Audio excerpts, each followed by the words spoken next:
Assalamualaikum. Waalaikumsalam. Masuk Kak, silakan duduk.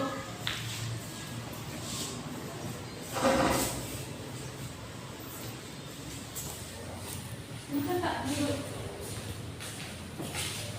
Udah. Bismillahirrahmanirrahim. Sebelum kita mulai workshop, alangkah baiknya kita perkenalan dulu. Perkenalkan, nama saya Cici. Saya adalah konselor dari lembaga konseling pada hari ini. Untuk saya lebih mengenal lebih jauh, alangkah baiknya Mbak juga memperkenalkan diri. Nama saya Sudirti. Saya dari mahasiswa Undangan Rekomendasi.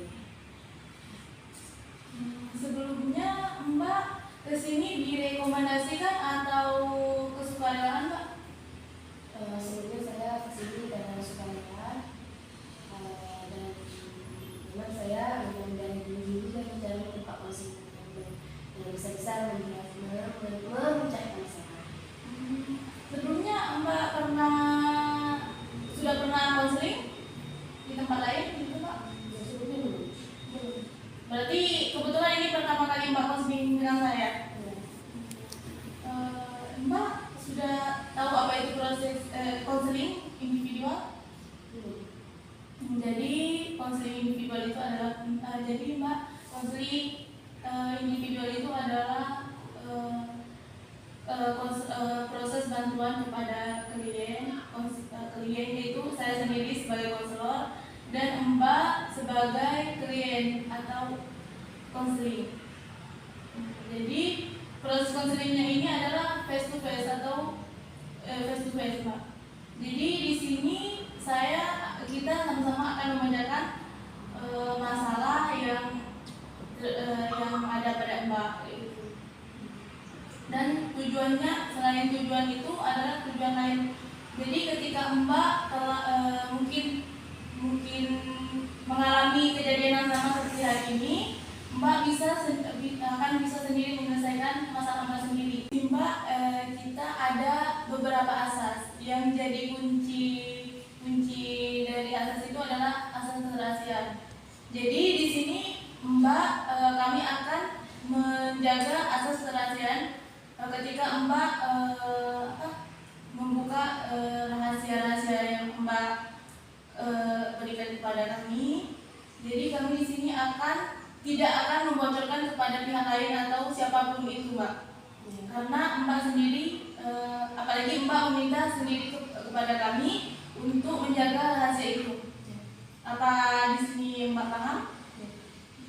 Jadi di situ setelah ada asas kerahasiaan itu ada asas kesukarelaan. Berarti kalau Mbak kesini, berarti Mbak sukarela kesini. Ketika Mbak sudah percaya kepada kami, berarti Mbak sukarela memberitahu. Jadi di sini ada asas kesukarelaan. Setelah ada asas kesukarelaan itu ada asas keterbukaan. Berarti setelah kakak sukarela memberitahu kepada kami, berarti kakak harus terbuka. Kakak terbuka atas masalah-masalah yang kakak alami, yang kakak beritahukan. Tidak ada di sini unsur keterpaksaan. Keterbukaan berarti kakak percaya sama kami. Kakak membuka semua apa yang kakak alami, apa yang kakak rasakan, apa yang kakak masalah kakak di sini. Di sini kakak paham? Jadi di sini itu ada asas terakhir, itu atas keputusan. Jadi di sini kami cuma memberikan masukan-masukan atau solusi untuk permasalahan Mbak. Jadi di sini tidak ada keterpaksaan. Jadi Mbak mau atau tidak menerima itu keputusan di tangan Mbak sendiri. 3. Jadi kan dari awal sampai akhir, dari perkenalan, dari kakak udah tahu apa itu konselor, klien, ada juga asas keterbukaan, kesukarelaan, kerahasiaan keputusan. Jadi di situ kami sudah menjelaskan, saya sebagai konselor. Jadi di sini kakak yang akan memberitahu kepada saya apa masalah yang kakak alami sekarang. Jadi kan dari awal sampai akhir, dari perkenalan, dari kakak udah tahu apa itu konselor, klien, ada juga asas keterbukaan, kesukarelaan, kerahasiaan keputusan. Jadi di situ kami sudah menjelaskan, saya sebagai konselor. Jadi di sini kakak yang akan memberitahu kepada saya apa masalah yang kakak alami sekarang. Terima kasih Kak telah mempersilahkan saya. Nah, dari sini kenapa saya datang kepada kakak, karena memang niat saya memang mencari solusi ya, itu biar ada masukan menuju permasalahan saya bisa terselesaikan. Nah, permasalahan saya pada saat ini saya mengalami selama kuliah sampai sekarang, atau memang dari kakak saya pribadi saya sepertinya kurang motivasi. Saya lebih tidak ada apa namanya, lebih kayak malu dan tampil di depan. Jadi saya kayak insecure gitu. Jadi menurut kakak Mbak itu bagaimana biar mengatasi masalah-masalah yang saya alami? Apa misalnya yang ada gangguan atau memang ada yang lain bisa, sehingga saya jangan merasa diri saya itu tidak bisa. Itu bagaimana Mbak? Jadi jadi yang saya tanggapi dari masalah kakak ini adalah kakak kurangnya mencintai diri atau percaya diri kak. Kakak kan maksudnya insecure ya kak, kurang percaya diri dengan apa yang kakak punya. Saya pernah dengar dulu dosen saya kuliah di UIN mengatakan tidak ada yang lebih mencintai dirimu dibandingkan dirimu sendiri.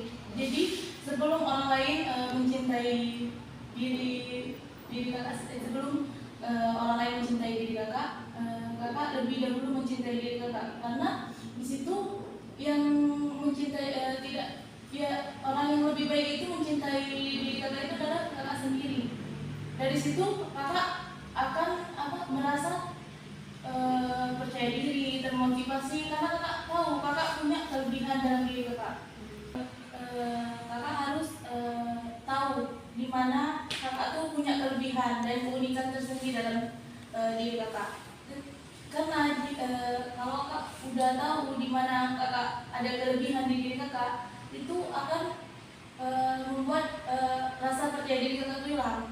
Berarti kakak melihat orang, mungkin skill orang di sini bisa yang kayak menari, ataupun kakak nggak bisa menari tapi kakak bisa nyanyi. Di situ akan terbentuknya motivasi atau rasa percaya diri di kakak. Jadi kakak tuh merasa percaya diri kakak tuh walaupun tidak sama seperti mereka, tapi kakak juga bisa mampu lebih dari mereka. Jadi dalam setiap apa yang kakak alami, apa yang kakak punya, kakak harus bersyukur, karena rasa syukur itu adalah membuat kita merasa lebih dari mereka, lebih dari, berarti kita tuh Allah tuh memberikan kita sesuatu kelebihan. Jadi ketika kakak bersyukur, di situ kakak merasa puas, dan kakak tahu Allah itu selalu ada. Allah tidak akan memberikan sesuatu yang di batas kemampuan umatnya. Kakak di situ apapun yang kakak kekurangan yang kakak miliki itu membuat kakak tuh percaya bahwa Allah itu memberikan itu karena kakak mampu untuk mengatasi semua itu. Permasalahan ini, selain permasalahan saya dari sisi tidak percaya diri ataupun kurang motivasi, saya ada juga permasalahan saya dari kampus dan organisasi. Dari situ, apalagi saya sekarang lagi apalagi kan saya mempunyai tanggung jawab yang lebih besar untuk menuju seperti menuju skripsi ataupun misalnya mempersiapkan hal-hal yang menuju supaya saya cepat selesai dari kampus. Nah, saya tapi dari situ saya juga ada permasalahan dari segi organisasi. Nah, dari segi organisasi saya lebih sekarang lebih kurang aktif karena akhir-akhir ini saya lebih sibuk ke kampus. Dari situ saya tidak bisa kembali waktu saya karena sementara dari kampus itu memang wajib untuk saya selesaikan, dan ujian organisasi itu memang banyak juga saya selesaikan karena itu salah satu tanggung jawab saya. Nah, dari situ saya meminta kakak bagaimana solusinya supaya saya bisa membangunnya sama-sama. Jadi kakak kan berorganisasi nih kak ya, kakak juga skripsi. Itu organisasi itu menjadi beban nggak untuk kakak? Ya sebenarnya sih kalau masalah beban nggak terlalu jadi beban, cuma masalahnya saya ini lebih tidak bisa membagi waktunya antara kampus dengan organisasi. Dan saya minta untuk kasih solusi bagaimana cara saya agar bisa membagi waktunya, karena dalam hal itu sama-sama tanggung jawab saya. Karena kenapa saya masuk organisasi itu kan saya juga ada. Jadi kan kakak kan ini kan kakak kan skripsi, jadi mungkin tugas kakak banyak ya kak. Jadi kakak kan memanage waktunya itu susah kan kak. Jadi organisasi itu sendiri pasti menjadi beban ya kak. Iya. Menjadi beban untuk kak. Jadi kakak apakah kakak memegang amanah yang besar di organisasi tersebut? Ya, saya jadi sebagai bendahara. Berarti itu tanggung jawab kakak cukup besar ya. Jadi sebenarnya kakak masuk organisasi itu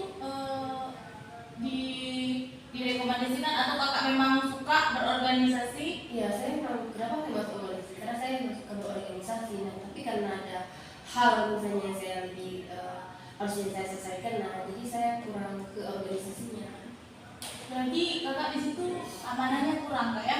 Bukan amanah sih, bukan kurang, cuma karena posisinya ini lebih diutamakan kuliah. Kita kasih kan tanpa kita utamakan kuliah dulu baru organisasi. Sebenarnya bagus kak ya kalau misalnya kakak di organisasi aktif kayak itu kan suatu amanah ya kak. Berarti kakak harus bersyukur. Berarti kita kan tidak mungkin Allah itu memberi kita maksudnya kakak kan kepercayaan untuk memegang bendahara. Itu bukan sesuatu yang mungkin kecil ya. Kalau di organisasi mungkin kakak pegang uang, kakak harus sibuk ke sana sini, itu kan sesuatu beban ya kak.